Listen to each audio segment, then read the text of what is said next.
ನಮಸ್ಕಾರ, ನಾನು ಕಾವ್ಯ. ಅಸ್ತ್ರ ಗ್ರೂಪ್ ಪ್ರೆಸೆನ್ಸ್ ಸುದ್ದಿಗೊಂದು ಗುದ್ದು ನೇರ ಪ್ರಸಾರದ ಕಾರ್ಯಕ್ರಮಕ್ಕೆ ಸ್ವಾಗತ. Powered by Mukund MGM reality, ಸಹ ಪ್ರಾಯೋಜಕರಾಗಿ ಬಿಟಿಜೆ ಎಂಟರ್ಪ್ರೈಸಸ್, ಮಾಸ್ಟರ್ ಪ್ಲಾನರಿ ಗ್ರೂಪ್ಸ್. ಇವತ್ತಿನ ಸುದ್ದಿಗೊಂದು ಗುದ್ದುವಿನ ವಿಚಾರ: ಕೋಮು ಬಡಿಯಲು ಸ್ಪೆಷಲ್ ಆಕ್ಷನ್ ಫೋರ್ಸ್ ಸಾಕೆ. ಇವತ್ತಿನ ಸುದ್ದಿಗೊಂದು ಗುದ್ದುವಿನಲ್ಲಿ ಹಿರಿಯ ಪತ್ರಕರ್ತರಾದ ಮೋಹನ್ ಬೋಳಂಗಡಿ ಅವರಿದ್ದಾರೆ. ಅವರನ್ನ ಕಾರ್ಯಕ್ರಮಕ್ಕೆ ಆತ್ಮೀಯವಾಗಿ ಸ್ವಾಗತಿಸುವ. ಸರ್, ಕಾರ್ಯಕ್ರಮಕ್ಕೆ ಸ್ವಾಗತ. ಈ ಬಗ್ಗೆ ಒಂದು ವರದಿದೆ, ನೋಡ್ಕೊಂಡು ಬರೋಣ. ಕೋಮು ವೈಷಮ್ಯ ಪ್ರಕರಣ ತಡೆಯಲು ಮಂಗಳೂರನ್ನ ಕೇಂದ್ರೀಕರಿಸಿ ದಕ್ಷಿಣ ಕನ್ನಡ, ಉಡುಪಿ ಮತ್ತು ಶಿವಮೊಗ್ಗ ಜಿಲ್ಲೆಯಲ್ಲಿ ಕಾರ್ಯಾಚರಣೆ ನಡೆಸಲು ಸ್ಪೆಷಲ್ ಆಕ್ಷನ್ ಫೋರ್ಸ್ ಸ್ಥಾಪಿಸಲಾಗಿದೆ. ಇದು ಕೋಮು ವೈಷಮ್ಯ ತಡೆಯಲು ದೇಶದಲ್ಲೇ ಮೊದಲ ಬಾರಿಗೆ ಸ್ಥಾಪಿಸಲಾದ ಸಂಸ್ಥೆಯಾಗಿದೆ. ದಕ್ಷಿಣ ಕನ್ನಡ, ಉಡುಪಿ ಮತ್ತು ಶಿವಮೊಗ್ಗ ಜಿಲ್ಲೆಯಲ್ಲಿ ಕೋಮು ದ್ವೇಷದ ಪ್ರಕರಣಗಳು ನಡೆಯುತ್ತಲೇ ಇರುತ್ತದೆ. ಅದರಲ್ಲಿಯೂ ದಕ್ಷಿಣ ಕನ್ನಡ ಜಿಲ್ಲೆಯಲ್ಲಿ ಕೋಮು ವೈಷಮ್ಯದಿಂದ ಸರಣಿ ಹತ್ಯೆಗಳು ನಡೆಯುತ್ತಿವೆ. ಕೋಮು ವೈಷಮ್ಯದಿಂದ ಜಿಲ್ಲೆಯಲ್ಲಿ ಜನರು ಭಯದಿಂದ ಬದುಕಬೇಕಾದ ಪರಿಸ್ಥಿತಿ ನಿರ್ಮಾಣವಾಗಿತ್ತು. ಈ ಹಿನ್ನೆಲೆಯಲ್ಲಿ ಸ್ಥಾಪಿಸಿ ಕಾರ್ಯಾಚರಣೆಗೆ ಸಜ್ಜುಗೊಂಡಿದೆ. ಈ special action force Dakshina Kannada, Udupi ಹಾಗೂ ಶಿವಮೊಗ್ಗ ಜಿಲ್ಲೆಗಳ ವ್ಯಾಪ್ತಿಯಲ್ಲಿ ಕಾರ್ಯಾಚರಣೆ ಮಾಡುತ್ತಿದೆ. ಡಿಐಜಿ ದರ್ಜೆಯ ಅಧಿಕಾರಿ ನೇತೃತ್ವದಲ್ಲಿ ಕಾರ್ಯನಿರ್ವಹಿಸುತ್ತದೆ. ದಕ್ಷಿಣ ಕನ್ನಡ, ಶಿವಮೊಗ್ಗ, ಉಡುಪಿ ಈ ಮೂರು ಕಾರ್ಯಪಡೆ ಒಟ್ಟು 248 ಸಿಬ್ಬಂದಿಯನ್ನ ಒಳಗೊಂಡಿದ್ದು, ಬಹುತೇಕ ಸಿಬ್ಬಂದಿ ಎಎನ್ಎಫ್ನಿಂದ ಬಂದವರು. ಎಎನ್ಎಫ್ ಪಡೆಯಲಿದ್ದ 656 ಸಿಬ್ಬಂದಿಯಲ್ಲಿ 248 ಸಿಬ್ಬಂದಿ ಈ ಪಡೆಗೆ ನಿಯೋಜನೆ ಮಾಡಲಾಗಿದೆ. 3 ಕಾರ್ಯಪಡೆಯಲ್ಲಿ ತಲಾ 80 ಸಿಬ್ಬಂದಿ ಇದ್ದಾರೆ. ಡಿಐಜಿ, ಡಿವೈಎಸ್ಪಿ, ಸಹಾಯಕ ಕಮಾಂಡೆಂಟ್, 4 ಇನ್ಸ್ಪೆಕ್ಟರ್, 16 ಪಿಎಸ್ಐ ಸೇರಿದಂತೆ 248 ಸಿಬ್ಬಂದಿಯನ್ನ ಈ ಪಡೆ ಒಳಗೊಂಡಿದೆ. ಸರ್ಕಾರ ನಡಾವಳಿಯನ್ನ ಮಾಡಿ ಈ ಫೋರ್ಸ್ ಅನ್ನ ಕಾರ್ಯಾಚರಣೆಗೆ ಇಳಿಸಿದೆ. ಸದ್ಯ ಮಂಗಳೂರು ಪೊಲೀಸ್ ಕಮಿಷನರ್ ಸುಧೀರ್ ಕುಮಾರ್ ರೆಡ್ಡಿ ಈ ವಿಶೇಷ ಕಾರ್ಯಪಡೆಯ ಹೆಚ್ಚುವರಿ ಹೊಣೆ ಹೊತ್ತಿದ್ದಾರೆ. ಮಂಗಳೂರಿನಲ್ಲೇ ಈ ಕಾರ್ಯಪಡೆಯ ಕೇಂದ್ರ ಕಚೇರಿ ಕಾರ್ಯನಿರ್ವಹಿಸುತ್ತಿದೆ. ಕೋಮು ಸೂಕ್ಷ್ಮ ಪ್ರದೇಶಗಳಲ್ಲಿ ಆಗುವ ಚಟುವಟಿಕೆಗಳ ಮೇಲೆ ಈ ಫೋರ್ಸ್ ತೀವ್ರ ನಿಗಾ ಇಡುತ್ತೆ. ಈ ಫೋರ್ಸ್ಗೆ ಪ್ರಕರಣಗಳ ಬಗೆಗೆ ಯಾವುದೇ ರೀತಿಯ ವಿಚಾರಣೆ ಮಾಡುವ ಅಧಿಕಾರ ಇಲ್ಲ. ಬದಲಾಗಿ ಗುಪ್ತ ಮಾಹಿತಿ ಸಂಗ್ರಹಿಸಿ ಕೋಮು ಘರ್ಷಣೆ ನಿಗ್ರಹಿಸಲಿದೆ. ಸಂಭಾವ್ಯ ಕೋಮು ಹಿಂಸಾಚಾರ, ಕೋಮು ಗಲಭೆಯಂಥ ಸಂಚುಗಳನ್ನು ವಿಫಲಗೊಳಿಸಲು ಈ ತಂಡದ ಸಿಬ್ಬಂದಿಗಳಿಗೆ ವಿಶೇಷ ತರಬೇತಿ ನೀಡಲಾಗಿದೆ. ಕೋಮು ಹಿಂಸಾಚಾರ ಸಂಬಂಧಿ ಚಟುವಟಿಕೆಯ ಮೇಲೆ ಎಸ್ಎಎಫ್ ಕಣ್ಗಾವಲು ಇಡಲಿದೆ. ವಿಶ್ವಾಸ ವೃದ್ಧಿಸುವ ಕ್ರಮಗಳನ್ನು ಕೈಗೊಳ್ಳುವುದು, ಮೂಲಭೂತವಾದಿ ಚಟುವಟಿಕೆ ಗುರುತಿಸಿ ನಿಗ್ರಹಿಸುವುದು ಈ ತಂಡದ ಕರ್ತವ್ಯವಾಗಿದೆ. ಈ ಕಾರ್ಯಪಡೆ ನಮ್ಮ ಜಿಲ್ಲೆಯಲ್ಲಿ ಯಾವ ರೀತಿ ಕಾರ್ಯನಿರ್ವಹಿಸಲಿದೆ, ಇದರಿಂದ ನಮ್ಮ ಜಿಲ್ಲೆಗೆ ಏನು ಪ್ರಯೋಜನ ಸಿಗಲಿದೆ ಎಂಬುದನ್ನು ಕಾದು ನೋಡಬೇಕಿದೆ. ಬ್ಯೂರೋ ರಿಪೋರ್ಟ್, ವಿ4 ನ್ಯೂಸ್, ಮಂಗಳೂರು. ಸರ್, ಇವಾಗ ಏನಂದರೆ ನಮ್ಮ ಜಿಲ್ಲೆಯಲ್ಲಿ ಕೋಮು ಗಲಭೆ ತಡೆಗೆ ಸ್ಪೆಷಲ್ ಆಕ್ಷನ್ ಫೋರ್ಸ್ ಏನು ಸ್ಥಾಪನೆಯಾಗಿದೆ, ಇದು ನಮ್ಮ ಜಿಲ್ಲೆಯಲ್ಲಿ ಯಾವ ರೀತಿಯಾಗಿ ಕಾರ್ಯನಿರ್ವಹಿಸಲಿದೆ ಮತ್ತು ನಮ್ಮ ಜಿಲ್ಲೆಯ ಜನತೆಗೆ ಯಾವ ರೀತಿ ಪ್ರಯೋಜನಕಾರಿಯಾಗುತ್ತೆ ಅಂತ ನೋಡಿ. ಸ್ಪೆಷಲ್ ಆಕ್ಷನ್ ಫೋರ್ಸ್ SAF ಅಂತೇಳಿ ಒಂದು ಟೀಮ್ ಅನ್ನ ಹೊಸದಾಗಿ ಅಸ್ತಿತ್ವಕ್ಕೆ ತಂದಿದ್ದಾರೆ. ರಾಜ್ಯ ಗೆಜೆಟ್ನಲ್ಲಿ ಇದು ದಾಖಲಾಗಿದೆ. ಅದರ ಸರ್ಕಾರದ ಆದೇಶದ ಮೇಲೆ ಇದು ಮಂಗಳೂರು ನಗರ ಪೊಲೀಸ್ ಕಮಿಷನರ್ ಸುಧೀರ್ ಕುಮಾರ್ ರೆಡ್ಡಿ ಇದರ ಮುಖ್ಯಸ್ಥರು. ದಕ್ಷಿಣ ಕನ್ನಡ, ಉಡುಪಿ, ಶಿವಮೊಗ್ಗ 3 ಜಿಲ್ಲೆಗಳಿಗೆ ಇದು ವ್ಯಾಪಿಸಿದೆ. ಕಾರ್ಯವ್ಯಾಪ್ತಿ 3 ಜಿಲ್ಲೆ. ಇದಕ್ಕೆ ಸ್ಟಾಫನ್ನು ಹೇಗೆ ಮೊಬಲೈಸ್ ಮಾಡಿದ್ದಾರೆ ಅಂತ ಹೇಳಿದರೆ, ಈ ಹಿಂದೆ ANF ಅಂತ ಇತ್ತು, ಆಂಟಿ ನಕ್ಸಲ್ ಫೋರ್ಸ್ ಅಂತ ಇತ್ತು. ಅದರ ಶೃಂಗೇರಿ ಹತ್ರ ಕ್ಯಾಂಪ್ ಇತ್ತು. ಆ ಕ್ಯಾಂಪಲ್ಲಿ 400ಕ್ಕೂ ಹೆಚ್ಚು ಸಿಬ್ಬಂದಿಗಳು, ಅಧಿಕಾರಿಗಳು ಇದ್ದರು.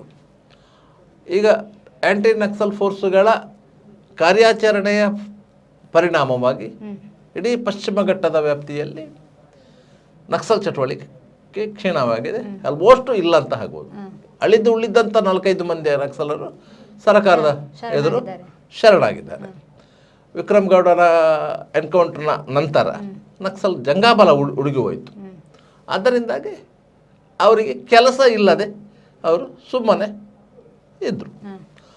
ಅಂಥವರಿಗೆ ಒಂದು ಕೆಲಸ ಕೊಡಬೇಕು ಎನ್ನುವ ನಿಟ್ಟಿನಲ್ಲಿ ಇಂಥ ಒಂದು ಕಾರ್ಯಪಡೆಯನ್ನು ಇಲ್ಲಿ ಅಸ್ತಿತ್ವಕ್ಕೆ ತಂದಿದ್ದಾರೆ ಎನ್ನುವಂಥ ಪ್ರಶ್ನೆ ಮೂಡಿದೆ.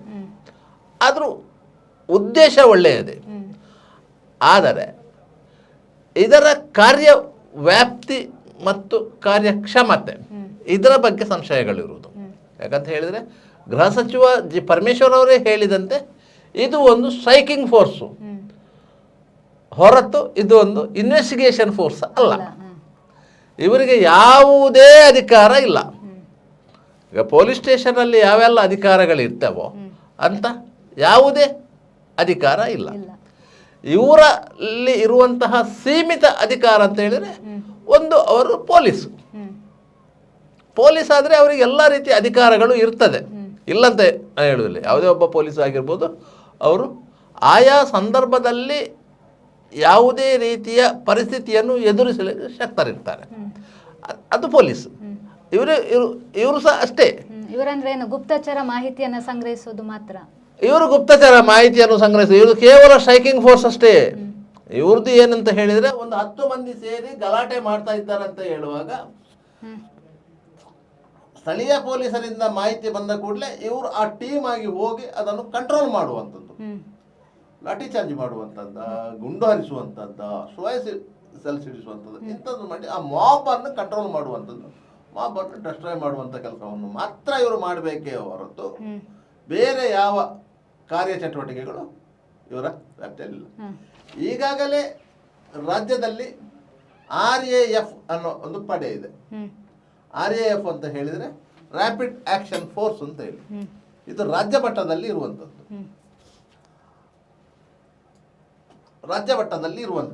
ಅಂತಹ ರಾಜ್ಯ ಮಟ್ಟದಲ್ಲಿರುವುದು RAF ಬೆಂಗಳೂರಲ್ಲಿ ಕೇಂದ್ರ ಕಚೇರಿ ಇರುವಂಥದ್ದು. ಅದು ಅಲ್ಲಿಂದ ಇಲ್ಲಿಗೆ ಬರಬೇಕಾದ್ರೆ ಒಂದು 7 ಗಂಟೆ ಸಮಯ ಅವಕಾಶ ಸಿಗ್ತದೆ. ಅಷ್ಟೊತ್ತಿಗೆ ಇಲ್ಲಿ ಏನೆಲ್ಲ ಅನಾಹುತಗಳಾಗಬೇಕು ಅಷ್ಟು ಆಗಿರ್ತದೆ. ಆದರೆ ಇದು ಇಲ್ಲಿಯೇ ಇರುವುದರಿಂದ, ಈಗ ಮಂಗಳೂರನ್ನೇ ಕೇಂದ್ರವಾಗಿಸಿ ಇಟ್ಟುಕೊಂಡಿರುವುದರಿಂದ ಈ ಪಡೆ ಆದಷ್ಟು ಶೀಘ್ರವಾಗಿ ನಿಮಗೆ ಪ್ರಯೋಜನಕ್ಕೆ ಬರ್ತದೆ ಎನ್ನುವ ನಿಟ್ಟಿನಲ್ಲಿ ಇದನ್ನು ಮಾಡಿದ್ದಾರೆ. ಆದರೆ ಈಗಾಗಲೇ ಇಲ್ಲಿ ಇಂತಹ ಫೋರ್ಸ್ಗಳು ಸಾಕಷ್ಟಿವೆ. ಕೇವಲ ಸ್ಪೆಷಲ್ ಆಕ್ಷನ್ ಫೋರ್ಸ್ ಮಾತ್ರ ಈಗ ಕಮೆನ್ಸ್ ಆಗಿರೋದು. ಆದರೆ ಇಂಥದ್ದೇ ಫೋರ್ಸ್ಗಳಿವೆ. ನಗರ ಮಟ್ಟದಲ್ಲಿ CAR ಇದೆ, ಜಿಲ್ಲಾ ಮಟ್ಟದಲ್ಲಿ DAR ಇದೆ, KSRPಯ 7th ಬೆಟಾಲಿಯನ್ ಇದೆ. KSRP ಬೆಟಾಲಿಯನ್ ಕೋಣಾಜಿಯಲ್ಲಿ ಇದೆ. ವಿದಿನ್ ಅರ್ಧ ಗಂಟೆಯಲ್ಲಿ KSRP ಬರುತ್ತೆ. ವಿದಿನ್ 15 ಮಿನಿಟ್ಸಲ್ಲಿ DAR ಬರ್ತದೆ, CAR ಬರ್ತದೆ. ನಿಮಗೆ ಫೋರ್ಸ್ ಕಡಿಮೆ ಆಗೋದಿಲ್ಲ. ಆದರೆ ಇದು ಎಕ್ಸ್ಟ್ರಾ ಫೋರ್ಸ್. ಯಾಕಂತ ಹೇಳಿದರೆ ನಿಮ್ಮ ಜನರಿಗೆ ಒಂದು ರೀತಿಯಲ್ಲಿ ಭಯ ಹುಟ್ಟಿಸುವುದಂತಲ್ಲ, ಧೈರ್ಯ ತುಂಬುವಂತ ಕೆಲಸ ಮಾಡಿದ್ದಾರೆ. ಅದಕ್ಕಾಗಿ ನಾವು ಅಭಿನಂದನೆಗಳನ್ನು ಸಲ್ಲಿಸಬೇಕು. ಆದರೆ ಇದು ಒಂದು ಮತ್ತೊಂದು ವಸೂಲಿ ಗ್ಯಾಂಗ್ ಆಗಬಾರದು ಅಷ್ಟೇ ಅಂತ ಹೇಳೋದು. ಯಾಕಂತ ಹೇಳಿದರೆ ಒಂದು ಸಪರೇಟ್ ಆದ ಒಂದು ವ್ಯವಸ್ಥೆ ಇದ್ದ ಕೂಡಲೇ ಏನಾಗ್ತದೆ, ಅವರು ಅವರದ್ದೇ ಮರ್ಜಿಯಲ್ಲಿ ಕರ್ತವ್ಯವನ್ನು ನಿರ್ವಹಿಸ್ತಾ ಹೋಗ್ತಾರೆ. ಅವರಿಗೆ ಮತ್ತು ಸಿವಿಲ್ ಪೊಲೀಸರಿಗೆ, ಈಗ ಸಿವಿಲ್ ಪೊಲೀಸ್ ವ್ಯವಸ್ಥೆ ಇದೆಯಲ್ಲ, ಆ ಪೊಲೀಸರಿಗೂ ಅವರಿಗೂ ಘರ್ಷಣೆಗಳು, ತಕರಾರುಗಳು ಸೃಷ್ಟಿ ಆಗಬಾರದು. ಯಾಕಂದ್ರೆ ಇವರು ಯಾರನ್ನಾದರೂ ಒಬ್ಬನನ್ನು ಐಡೆಂಟಿಫೈ ಮಾಡಿ ಕರ್ಕೊಂಡು ಬಂದ್ರೆ ಸಿವಿಲ್ ಪೊಲೀಸರು ಅದಕ್ಕೆ ಒಬ್ಜೆಕ್ಷನ್ ಹಾಕುವಂತ ಇದು ಕೆಲಸ ಬರ್ತದೆ. ಯಾಕಂತ ಹೇಳಿದ್ರೆ ಅದು ಹಿಂದೆಯೂ ಸಹ ಆಗಿದೆ. ಪೊಲೀಸ್ ಇಲಾಖೆಯ ಒಳಗೆ ಎಲ್ಲವೂ ಸರಿ ಇಲ್ಲ ಅಂತ ಹೇಳ್ತದೆ. ಎಲ್ಲವೂ ಸರಿ ಇಲ್ಲ. ಯಾಕಂತ ಹೇಳಿದ್ರೆ ಏಕಶ್ರೇಣೀಕೃತ ವ್ಯವಸ್ಥೆ ಇರುವಂತಹ ಪೊಲೀಸ್ ಇಲಾಖೆ, ಏಕಶ್ರೇಣೀಕೃತ ವ್ಯವಸ್ಥೆ ಇಡೀ ಪೊಲೀಸ್ ಇಲಾಖೆ, DG, ADGP, DIG, SP, commissioner, DCP, additional SP, DSP, ಈ ರೀತಿಯಾಗಿ ಒಂದು ಏಕೀಕೃತ ಶ್ರೇಣಿ ವ್ಯವಸ್ಥೆ, ಲಾಸ್ಟಿಗೆ PC ಗಳ ಹೊರಗೆ. ಅಂಥ ವ್ಯವಸ್ಥೆಯಲ್ಲಿ ಇರುವಂಥ ವ್ಯವಸ್ಥೆಗೆ ನೀವು ಪರ್ಯಾಯವಾಗಿ ಇನ್ನೊಂದು ವ್ಯವಸ್ಥೆಯನ್ನು ಹುಟ್ಟು ಹಾಕಿದ್ದಾರೆ. ಇದು ಸಹ ಅಷ್ಟೇ, ಸ್ಪೆಷಲ್ ಆಕ್ಷನ್ ಫೋರ್ಸು ಸಹ ಇನ್ನೊಂದು ಪರ್ಯಾಯ ವ್ಯವಸ್ಥೆ. ಯಾಕಂದರೆ ಇದಕ್ಕೆ ಈಗ ಪೊಲೀಸ್ ಕಮಿಷನರ್ ಹೆಡ್ ಆಗಿರ್ಬೋದು ತಾತ್ಕಾಲಿಕ, ಇದಕ್ಕೆ ನೆಕ್ಸ್ಟ್ ಇನ್ನು ಮುಂದಕ್ಕೆ ಇದಕ್ಕೊಂದು IGP ಮಟ್ಟದ ಅಧಿಕಾರಿ ನೇಮಕ ಆಗ್ತಾರೆ. ಅವರ ಕೈ ಕೆಳಗೆ SP ನೇಮಕ ಆಗ್ತಾರೆ. ಅವರ ಕೈಗಳಿಗೆ DSPಗಳು 3 ಮಂದಿ ನೇಮಕ ಆಗ್ತಾರೆ. ಈಗ ಒಬ್ಬರು DSP ಇದ್ದಾರೆ KV ಬಿಳ್ಳಪ್ಪ ಅಂತ ಹೇಳಿ, 3 ಮಂದಿ DSPಗಳು ಹೋಗ್ತಾರೆ. ಯಾಕಂದರೆ 3 ಕಂಪನಿಗಳನ್ನು ಮಾಡ್ತಾರೆ. ಮಂಗಳೂರು ಒಂದು, ದಕ್ಷಿಣ ಕನ್ನಡ ಜಿಲ್ಲೆಗೆ ಒಂದು ಕಂಪನಿ, ಉಡುಪಿ ಜಿಲ್ಲೆಗೆ ಒಂದು ಕಂಪನಿ, ಶಿವಮೊಗ್ಗ ಜಿಲ್ಲೆಗೆ ಒಂದು ಕಂಪನಿ. ಆ ರೀತಿಯಾಗಿ ಈ ವ್ಯವಸ್ಥೆಯನ್ನು ಡಿವೈಡ್ ಮಾಡ್ತಾರೆ. ಒಂದೊಂದು ಕಂಪನಿಗೂ ಒಂದು ರೀತಿಯ ಒಂದು ಸೇತುವೆಯನ್ನು ಕಟ್ಟಿರ್ತಾರೆ. ಇಲ್ಲಿ ಅವರು ಶಿವಮೊಗ್ಗಕ್ಕೆ ಹೋಗ್ಬೋದು, ಶಿವಮೊಗ್ಗದವರು ಮಂಗಳೂರಿಗೆ ಬರ್ಬೋದು. ಅನಿವಾರ್ಯ ಸಂದರ್ಭದಲ್ಲಿ ಏನು ಅಲ್ಲ, ಈಗ ಒಟ್ಟಿಗೆ 230 ಮಂದಿಯನ್ನು ಟೋಟಲ್ ಆಗಿದ್ದಾರೆ. ಒಂದು ಜಿಲ್ಲೆಗೆ 80 ಅಂತ ಹೇಳಿದ್ರು ಸಹ ಒಂದು ಒಳ್ಳೆಯ ಸ್ಟ್ರೆಂತ್, ಅದರಲ್ಲಿ ಡೌಟ್ ಇಲ್ಲ, ಒಳ್ಳೆಯ ಸ್ಟ್ರೆಂತ್. ಆದರೆ ಅವರಿಗೆ ಅಧಿಕಾರ ಏನಿದೆ ಅನ್ನೋ ಪ್ರಶ್ನೆ. ಯಾರೊಬ್ಬರು ಹಿರಿಯ ಅಧಿಕಾರಿ ಹೇಳ್ತಾ ಇದ್ರು, ಹಾವೇ ಅದಕ್ಕೆ ಹಲ್ಲು ಇಲ್ಲ ವಿಷವೂ ಇಲ್ಲ ಅಂತ ಹೇಳಿ. SAF ಎನ್ನುವುದು ಒಂದು ಬಲಿಷ್ಠವಾದ ಜನರು ಹೆದರುವಂಥ ಒಂದು ಹಾವು. ಆದರೆ ಆ ಹಾವಿಗೆ ವಿಷವೂ ಇಲ್ಲ ಹಲ್ಲೂ ಇಲ್ಲ. ಯಾಕಂದರೆ ಎರಡರಲ್ಲಿ ಒಂದು ವಿಷ ಇರಬೇಕು, ಇಲ್ಲಾಂದರೆ ಹಲ್ಲಿರಬೇಕು. ಇದು ಎರಡೂ ಇಲ್ಲ ಇದಕ್ಕೆ ಅಂತ ಹೇಳಿ ಅಂಥ ಒಂದು ವ್ಯವಸ್ಥೆಯನ್ನು ತಂದು ಇಟ್ಟಿದ್ದಾರೆ. ಅದು ಎಷ್ಟು ಪ್ರಯೋಜನಕ್ಕೆ ಬರ್ತದಂತ ಇಲ್ಲ. ಯಾಕಂತ ಹೇಳಿದರೆ ಇವರಿಗೆ ಮತ್ತೊಂದು ಏನಂತ ಹೇಳಿದರೆ ಯಾವುದೇ ರೀತಿಯ ತನಿಖಾ ಪವರ್ ಇಲ್ಲ. ಯಾವುದೇ ಒಂದು ಪ್ರಕರಣವನ್ನು ತನಿಖೆ ಮಾಡಿ ಅದರಲ್ಲಿ ಆರೋಪಿಗಳನ್ನು ಬಂಧಿಸುವಂತಾಗಲಿ, ಆರೋಪಿಗಳನ್ನು ಗುರುತಿಸುವಂತಾಗಲಿ, ಅವರನ್ನು ಕರ್ಕೊಂಡು ಬಂದು ಇಂಟ್ರಗೇಷನ್ ಮಾಡುವಂಥದ್ದು ಇಲ್ಲ. ಅದನ್ನು ಎಲ್ಲ ಪೊಲೀಸರೇ ಮಾಡಬೇಕು. ಅದನ್ನು ಪೊಲೀಸರೇ ಮಾಡಬೇಕು. ಇವರಿಗೆ ಯಾವ ಅಧಿಕಾರವೂ ಇಲ್ಲ, ಇವರು ಅದನ್ನು ಮಾಡುವಾಗೂ ಇಲ್ಲ. ಪೊಲೀಸರು ಅವರಿಗೆ ಸ್ಟ್ರೆಂತ್ ಬೇಕಾದಾಗ, ಒಬ್ಬ ಆರೋಪಿಯನ್ನು ಹಿಡಿಲಿಕ್ಕಿದೆ, ನಮಗೊಂದು 10 ಎಕ್ಸ್ಟ್ರಾ ಫೋರ್ಸು ಬೇಕು ಅಂತ ಅಂದಾಗ ಬೇರೆ ಬೇರೆ ಪೊಲೀಸ್ ಸ್ಟೇಷನ್ನ ವ್ಯಾಪ್ತಿಯ ಸಿಬ್ಬಂದಿಗಳನ್ನು ಕರ್ಕೊಂಡು ಹೋಗೋದಕ್ಕಿಂತ ಬದಲಾಗಿ ಇವರನ್ನು ಕರ್ಕೊಂಡು ಹೋಗ್ಬೋದು. ಇಷ್ಟು ಒಂದು ಅಡ್ವಾಂಟೇಜ್ ಬಿಟ್ಟರೆ ಈ ಪಡೆಯಿಂದ ಮತ್ತೆ ಹೆಚ್ಚಿನ ನಿರೀಕ್ಷೆಯನ್ನು ನಾವು ಇಟ್ಟುಕೊಳ್ಳುವಾಗಿಲ್ಲ. ಇವರ ಕೆಲಸಗಳು ಅಷ್ಟೇ. ಅದಕ್ಕಿಂತ ಇದೇ ಪಡೆಯನ್ನು ಸುವ್ಯವಸ್ಥಿತವಾಗಿ ಮಾಡಬಹುದಿತ್ತು ಸರ್ಕಾರಿ ಆದೇಶದ ಮೂಲಕವೇ. ಇವರಿಗೆ ಒಂದು ಇಡೀ ದಕ್ಷಿಣ ಕನ್ನಡ ಜಿಲ್ಲೆ, ಉಡುಪಿ ಜಿಲ್ಲೆ ಮತ್ತು ಶಿವಮೊಗ್ಗ ಜಿಲ್ಲೆ ಅಂತ ಇಟ್ಕೊಂಡ್ರೆ ಈ ವ್ಯಾಪ್ತಿಯಲ್ಲಿ ಇರುವಂತಹ ಇವರ ಉದ್ದೇಶ ಏನಿತ್ತು? ಕೋಮು ಸಂಘರ್ಷವನ್ನು ತಡೆಯುವುದು. ಕೋಮು ಸಂಘರ್ಷವನ್ನು ತಡಿಬೇಕು ಅಂತ ಅಂದರೆ ಕೋಮು ಸಂಘರ್ಷದಲ್ಲಿ ಈ ಹಿಂದೆ ಒಳಗೊಂಡಿರುವಂತಹ ಯಾರೆಲ್ಲ ಕಮ್ಯುನಲ್ ಗೂಂಡಾಗಳಿದ್ದಾರೆ, ಎಲ್ಲ ಧರ್ಮದಲ್ಲಿ ಮತ್ತು ಧರ್ಮದಲ್ಲಿ, ಅದು ಹಿಂದೂ ಇರ್ಬೋದು, ಮುಸ್ಲಿಂ ಇರ್ಬೋದು, ಕ್ರಿಶ್ಚಿಯನ್ ಇರ್ಬೋದು, ಬೇರೆ ಬೇರೆ ಧರ್ಮಗಳಿರ್ಬೋದು, ಅದರಲ್ಲಿರುವ ಕಮ್ಯುನಲ್ ಗೂಂಡಾಗಳು ಯಾರಿದ್ದಾರೆ ಮತ್ತು ಅವರ ಆಕ್ಟಿವಿಟೀಸ್ಗಳು ಏನು, ಯಾವ ಸಂದರ್ಭದಲ್ಲಿ ಅವರು ಒಟ್ಟಾಗ್ತಾರೆ, ಯಾವ ಸಂದರ್ಭದಲ್ಲಿ ಬೇರೆ ಬೇರೆ ಇರ್ತಾರೆ, ನಿಮ್ಗೆ ಸಮಾಜದಲ್ಲಿ ಗೊತ್ತಾಗೋದಿಲ್ಲ. ಈಸ್ ಎ ಕಮ್ಯುನಲ್ ಗೂಂಡ ಏನಂತಲ್ಲಿ ನಿಮ್ಗೆ ಗೊತ್ತಾಗೋದಿಲ್ಲ. ಅವರ ಆಕ್ಟಿವಿಟೀಸ್ಗಳ ಮೇಲೆ ಗೊತ್ತಾಗತ್ತೆ ನಿಮ್ಗೆ, ಇವನಿಗೆ ಇಂತಿಂತ ರೀತಿಯಲ್ಲಿ ಸಂಪರ್ಕಗಳಿವೆ ಅಂತೇಳಿ. ಈಗ ಒಬ್ಬ ಕಳ್ಳನನ್ನು ಹಿಡಿದ ಕೂಡಲೇ ಪೊಲೀಸರು ಸುರಿಗೆ ಏನು ಮಾಡ್ತಾರಂತ ಹೇಳಿದರೆ ಅವನ ಅಡ್ರೆಸ್ ಅನ್ನು ಕನ್ಫರ್ಮ್ ಮಾಡಲಿಕ್ಕೆ ಟ್ರೈ ಮಾಡ್ತಾರೆ. ಅವನ ಅಡ್ರೆಸ್ ಕನ್ಫರ್ಮ್ ಆಗಬೇಕು, ಅವ ಇಂಥನೇ ಅಡ್ರೆಸ್ಸಿನವ ಅಂತೇಳಿ. ಅದು ಕನ್ಫರ್ಮ್ ಆದ ಮೇಲೆ ಅವನ ಮೇಲೆ ಎಷ್ಟು ಕೇಸ್ ಇದೆ ಅಂತ ಕನ್ಫರ್ಮ್ ಆಗಬೇಕು. ಎಷ್ಟು ಕೇಸ್ ಇದ್ರೆ ಒಂದು 10 ಕೇಸ್ ಉಂಟು ಅಂತ ಆದಮೇಲೆ ಆ 10 ಕೇಸಲ್ಲಿ ಅವನ ಅಸೋಸಿಯೇಟ್ಗಳು ಯಾರು, ಒಂದೊಂದು ಕೇಸಲ್ಲಿ ಒಂದೊಂದು ಅಸೋಸಿಯೇಟ್ಗಳು ಇರ್ತಾರೆ, ಅವನ ಅಸೋಸಿಯೇಟ್ಗಳು ಸಹಚರರು ಯಾರು, ಇದೊಂದು ಲಿಸ್ಟ್ ಮಾಡಬೇಕು. ಅಷ್ಟು ಮಂದಿಯನ್ನು ಒಟ್ಟು ಸೇರಿಸಿ ತನಿಖೆ ಮಾಡಬೇಕು. ಇದು ತನಿಖಾ ಪ್ರಕ್ರಿಯೆ. ಅಂದ್ರೆ ಅವರ ಮೇಲೆ ವಿಶೇಷ ಕಣ್ಣು ಇಡಬೇಕು, ನಿಗಾ ಇಡಬೇಕು. ಯಾಕಂತ ಹೇಳಿದ್ರೆ ಅಷ್ಟು ಸಹಚರರು ಯಾವ ಒಂದು ಸಂದರ್ಭದಲ್ಲಿ ಪುನಃ ಒಟ್ಟಾಗ್ಬೋದು. ಕ್ರಿಮಿನಲ್ ಕೃತ್ಯಗಳಿಗೆ ಅವರು ಯಾವಾಗ ಬೇಕಾದ್ರೆ ಒಟ್ಟಾಗ್ಬೋದು. ಆದ್ದರಿಂದಾಗಿ ಆ ರೀತಿಯ ತನಿಖೆಯ ಅಧಿಕಾರ ಈ ಪಡೆಗೆ ಇದ್ದಿದ್ದರೆ ಇಂಥ ಒಂದು ಪಡೆಗೆ ಒಂದು ಅರ್ಥ ಇರ್ತಾ ಇತ್ತು.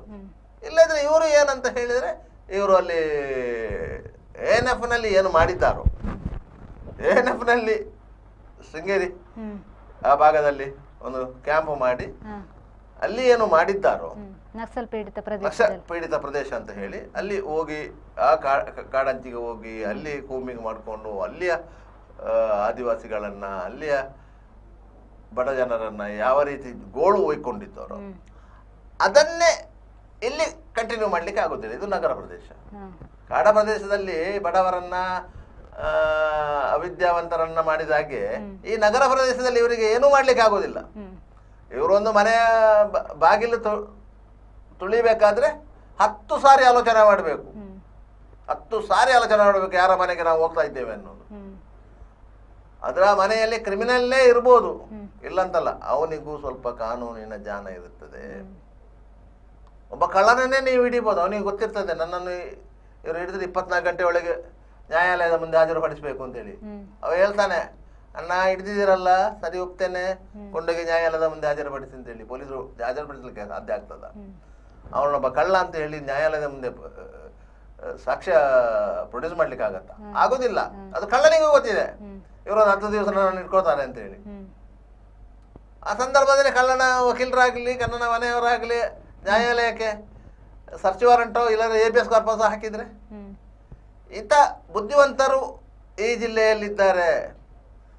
ಅಂತ ಬುದ್ಧಿವಂತರು ರಾಜ್ಯದಲ್ಲೂ ಇದ್ದಾರೆ ಕಳ್ಳತನ ಪ್ರಕರಣಕ್ಕೆ ಸಂಬಂಧಿಸಿದ. ಯಾಕಂದ್ರೆ ಅವರಿಗೆ ಬೇರೆ ಬೇರೆ ಪ್ರಕರಣಗಳಿಗೆ ಬೇರೆ ಬೇರೆ ಕಡೆಗಳಲ್ಲಿ ವಕೀಲರುಗಳಿರ್ತಾರೆ, ಅವರಿಗೆ ಕಾನೂನು ಜ್ಞಾನ ಇದ್ದಿರ್ತದೆ. ಆ ರೀತಿ ಇಲ್ಲಿ ಮಾಡಲಿಕ್ಕೆ ಆಗೋದಿಲ್ಲ.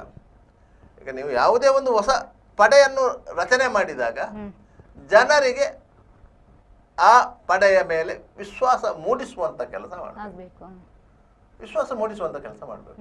ಇದು ಏನಿಲ್ಲ, ಅಷ್ಟು ಮಂದಿಯನ್ನು ತಂದ್ರು ಇಲ್ಲಿ ಹಳೆಯ ಜಿಲ್ಲಾಧಿಕಾರಿ ಕಚೇರಿಯ ತಳ ಅಂತಸ್ತನ್ನಿ ಅವರ ವಾಸ್ತವ್ಯಕ್ಕೆ ಬಿಟ್ಟು ಕೊಟ್ಟರು.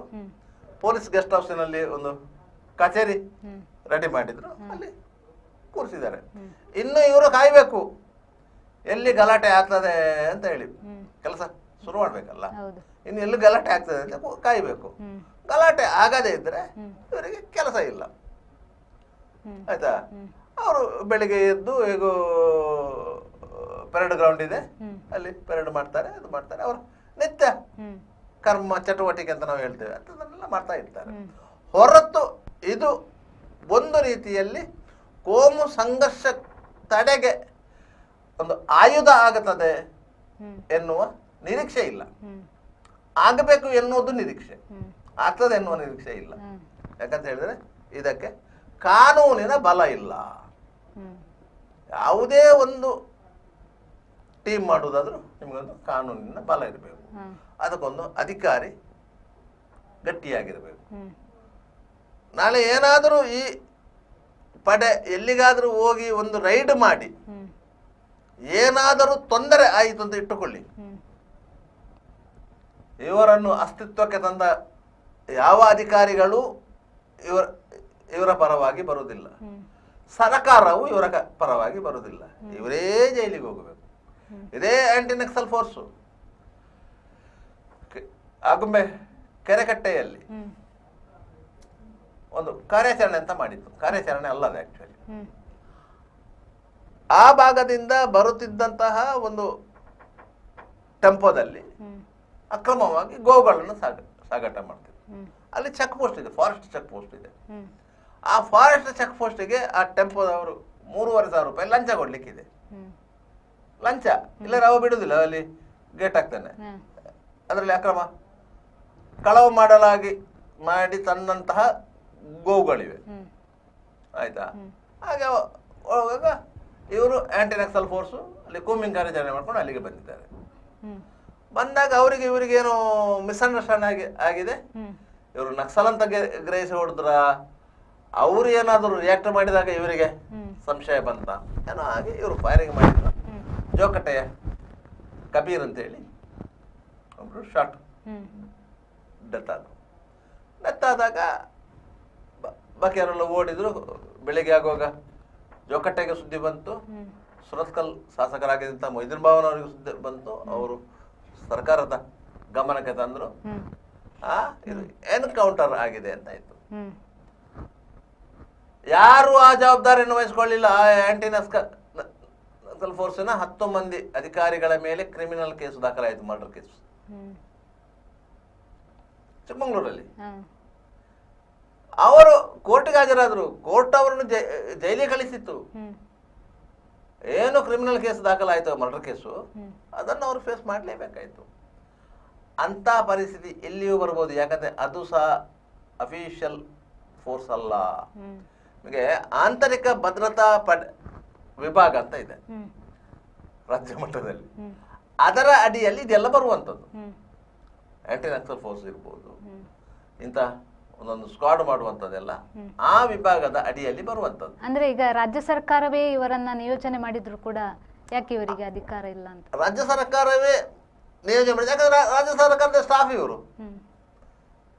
ರಾಜ್ಯ ಸರ್ಕಾರದ ಸ್ಟಾಫ್, ರಾಜ್ಯ ಸರ್ಕಾರ ಇವರಿಗೆ ಸಂಬಳ ಕೊಡ್ತಾ ಇರೋದು. ಆದರೆ ಇವರ ಕಾರ್ಯವ್ಯಾಪ್ತಿ ಬರುವುದು ಆಂತರಿಕ ಭದ್ರತಾ ವಿಭಾಗದ ಅಡಿಯಲ್ಲಿ. ಆಂಟಿ ನಕ್ಸಲ್ ಫೋರ್ಸು ಆ ವಿಭಾಗದ ಅಡಿಯಲ್ಲಿ ಬರ್ತದೆ. ಅದರಿಂದ ಅದೇ ವಿಭಾಗದ ಅಡಿಯಲ್ಲೇ ಇಂಥ ಒಂದು ಸ್ಪೆಷಲ್ ಫೋರ್ಸ್ ಅನ್ನು ಇಂಪ್ಲಿಮೆಂಟೇಷನ್ ಮಾಡಿದ್ದು. ಇದಕ್ಕಾಗಿ ಒಂದು ಗೆಜೆಟ್ ನೋಟಿಫಿಕೇಶನ್ ಹೊರಡಿಸಿದೆ ಹೊರತು ಬೇರೆ ಏನು ಮಾಡಿಲ್ಲ. ಗೆಜೆಟ್ ನೋಟಿಫಿಕೇಶನ್ ಮಾಡದೆ ಅಂತ ಒಂದು ಸ್ಕ್ವಾಡ್ ಅನ್ನು ಮಾಡಲಿಕ್ಕೆ ಬರುವುದಿಲ್ಲ ಸರ್ಕಾರದ ಮಟ್ಟದಲ್ಲಿ. ಇಲ್ಲದ್ರೆ ಆಯಾ ಜಿಲ್ಲಾ ಮಟ್ಟದಲ್ಲಿ ಆಯಾ SP ಗಳು ಒಂದೊಂದು ಸ್ಕ್ವಾಡ್ ಮಾಡ್ತಾರೆ. ಒಂದೊಂದು ಕ್ರಿಮಿನಲ್ ಒಫೆನ್ಸ್ ಆಯಿತು ಅಂತ ಸಂದರ್ಭದಲ್ಲಿ 4-5 ತಂಡ ಮಾಡ್ತೇನೆ ಅಂತ ಹೇಳ್ತಾರೆ. ಈಗ ಸುಹಾಸ್ ಶೆಟ್ಟಿ ಮರ್ಡರ್ ಆಯಿತು, ಅದೇ ಅಬ್ದುಲ್ ರಹಮಾನ್ದು ಮರ್ಡರ್ ಆಯಿತು. ಆ ಸಂದರ್ಭದಲ್ಲಿ ಜಿಲ್ಲಾ SP ಅವರು ಹೇಳಿದ್ರೆ ನಾವು 5 ತಂಡ ಮಾಡಿದ್ದೇವೆ ಅಂತೇಳಿ, DSP ಬಂಟ್ವಾಳ ಇವರ ಲೀಡರ್ಶಿಪ್ ಅಲ್ಲಿ ಅಂತೇಳಿ. ಅದೇ ರೀತಿ ಸುಹಾಸ್ ಶೆಟ್ಟಿ ಮರ್ಡರ್ ಆದಾಗ ನಗರ ಪೊಲೀಸ್ ಆಯುಕ್ತರು ಹೇಳಿದ್ರು ನಾವು 3 ತಂಡ ಮಾಡಿದ್ದೇವೆ.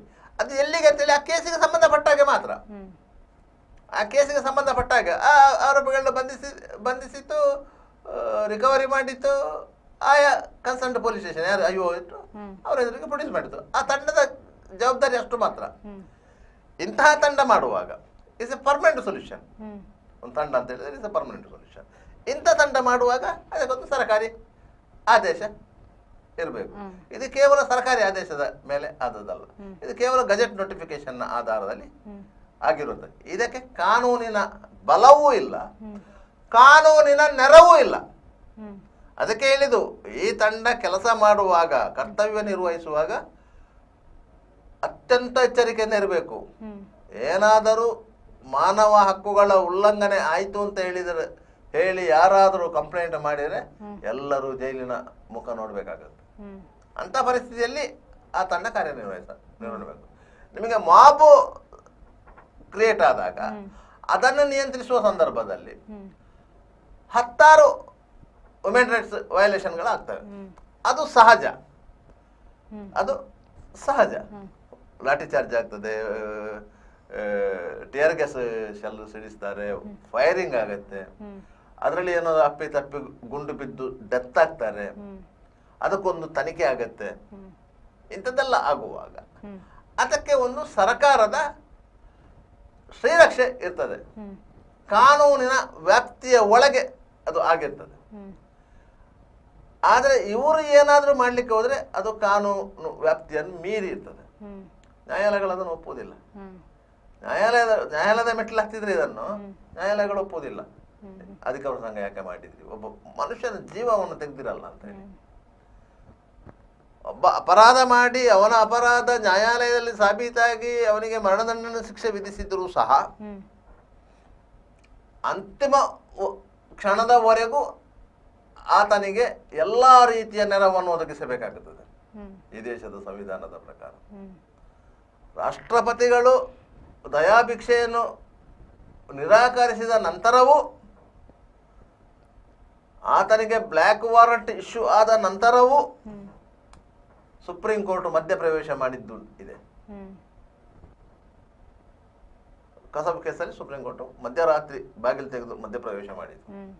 ಯಾಕಂದ್ರೆ ಅದು ಒಬ್ಬ ಜೀವನದ ಪ್ರಶ್ನೆ, ಒಬ್ಬನನ್ನು ಕೊಲ್ಲುವ ಪ್ರಶ್ನೆ ಅಂತೇಳಿ. ಈಗ ಆತ ಮಾಡಿದ ಅಪರಾಧದ ಬಗ್ಗೆ ಕನಿಕರ ಇಲ್ಲ, ಆದರೆ ಆತನಿಗೆ ವಿಧಿಸುವ ಪಡುವಂತ ಶಿಕ್ಷೆ ಇದೆ ಅಲ್ಲ, ಅದು ದೇಶವಾಸಿಗಳ ಮೇಲೆ ಪರಿಣಾಮ ಬೀರ್ತದೆ ಅಂತೇಳಿ. ಒಬ್ಬನಿಗೆ ಗಲ್ಲು ಕೊಡುವುದು ವಿಶೇಷವಲ್ಲ, ಆ ಗಲ್ಲು ಬೇರೆಯವರ ಮೇಲೆ ಪರಿಣಾಮ ಬೀರ್ತದೆ ಎನ್ನುವ ಕಾರಣಕ್ಕಾಗಿ ಕಾನೂನಲ್ಲಿ ಅಷ್ಟು ಅವಕಾಶಗಳಿರುವುದು. ಅಂತಹ ಅವಕಾಶಗಳು ಕಾನೂನಲ್ಲಿ ಇರುವಂತಹ ಈ ಸಂದರ್ಭದಲ್ಲಿ, ಈ ದೇಶದಲ್ಲಿ, ಈ ಸಂವಿಧಾನದ ಅಡಿಯಲ್ಲಿ ನೀವು ಯಾವುದೇ ರೀತಿಯಲ್ಲಿ ಕಾನೂನನ್ನು ಕೈಗೆ ತೆಗೆದುಕೊಳ್ಳುವಂತಿಲ್ಲ. ನಿಮಗೆ ಎಲ್ಲ ಅಧಿಕಾರ ಇರ್ಬೋದು. ಈಗ ನೀವೊಂದು ಕೇಸ್ ಆಗುತ್ತೆ, ನೀವೊಂದು FIR ಮಾಡ್ತೀರಿ, FIR gives all powers to IO ಅಂತ ಹೇಳ್ತದೆ CRPC. ಎಲ್ಲ ಅಧಿಕಾರಗಳನ್ನು FIR ಒಬ್ಬ ತನಿಖಾಧಿಕಾರಿಗೆ ಕೊಡ್ತದೆ. ನೀವು ಒಬ್ಬರ ಮನೆ ರೈಡ್ ಮಾಡ್ಬೋದು, ಅವನನ್ನು ಡಿಟೈನ್ ಮಾಡ್ಬೋದು, ಅವನ ಮನೆಯಲ್ಲಿ ಸರ್ಚ್ ಮಾಡ್ಬೋದು, ಏನಾದರೂ ಆಕ್ಷೇಪಾರ್ಹ ಸೊತ್ತುಗಳನ್ನಿದ್ದರೆ ನೀವು ರಿಕವರಿ ಮಾಡ್ಬೋದು, ಅವನಿಗೆ ಯಾರೆಲ್ಲ ಸಹಕಾರ ನೀಡಿದ್ದಾರೆ ಅವರನ್ನು ಡಿಟೈನ್ ಮಾಡ್ಬೋದು, ಎಲ್ಲವೂ ಮಾಡ್ಬೋದು. ನೀವು ಮಾಡಬಾರ್ದು, ಎಲ್ಲ ನಿಮಗೆ ಅಧಿಕಾರ ಇದೆ. ಆದರೆ ಆ ಸಂದರ್ಭದಲ್ಲಿ ಏನಾದರೂ ಎಡವಟ್ಟು ಆಗಿ ಆ ಪ್ರಕರಣಕ್ಕೆ ಸಂಬಂಧಪಡದ ವ್ಯಕ್ತಿಯನ್ನು ನೀವು ಡಿಟೈನ್ ಮಾಡಿದಿರು ಅಂತ ಆದರೆ ಅಷ್ಟು ಎಲ್ಲ ಪ್ರಯತ್ನಗಳು ಸಹ ನೀರ ಮೇಲಿನ ಹೋಮದಂತೆ ಆಗುತ್ತದೆ, ಯಾವುದೇ ಪ್ರಯೋಜನಕ್ಕೆ ಬರುವುದಿಲ್ಲ. ಬದಲಾಗಿ ಯಾರು ಕರ್ತವ್ಯದ ನಿಟ್ಟಿನಲ್ಲಿ ಕಾರ್ಯಾಚರಣೆ ಮಾಡಿದ್ರು ಅವರು ಆ ಕಾನೂನು ಸಂಬಂಧಿ ಸಮಸ್ಯೆಗಳನ್ನು ಎದುರಿಸಬೇಕಾಗುತ್ತೆ. ನೂರಾರು ಪೊಲೀಸ್ ಅಧಿಕಾರಿಗಳು ಇಂಥ ಒಂದು ಹೋರಾಟದಲ್ಲಿ ಕಾನೂನಿನ ಕೈಗೆ ಸಿಕ್ಕಿ ನಲುಗಿ ಹೋದವರು ಇದ್ದಾರೆ. ಬೆಂಗಳೂರಲ್ಲಿ ಶೇಷಶೇಖರ್ ಅಂತ ಹೇಳಿ ಒಬ್ಬ ರೌಡಿಯನ್ನು ಎನ್ಕೌಂಟರ್ ಮಾಡಿದಂಥ ಸಂದರ್ಭದಲ್ಲಿ ಇಡೀ ಪೊಲೀಸ್ ಇಲಾಖೆ ಶಾಬಾಸ್ಗಿರಿ ಮಾಡಿತ್ತು, ಜನರು ಮೆಚ್ಚಿದ್ರು. ಅಂತ ಒಬ್ಬ ನಟೋರಿಯಸ್ ರೌಡಿಯನ್ನು ಭಾರಿ ಸಾಹಸದಿಂದ ಟೈಗರ್ ಅಶೋಕ್ ಅವರು ಎನ್ಕೌಂಟರ್ ಮಾಡಿದ್ರು ಅಂತ. ತದನಂತರ ಏನಾಯ್ತು, ಜೈಲಲ್ಲೇ ಕೂತಂತ ಒಬ್ಬ ಕೈದಿ ಹೈಕೋರ್ಟ್ ಜಸ್ಟಿಸ್ಗೆ ಒಂದು ಲೆಟರ್ ಬರೆದ, ಅದು ಫೇಕ್ ಎನ್ಕೌಂಟರ್, ಇದರ ಬಗ್ಗೆ ತನಿಖೆ ಮಾಡಿ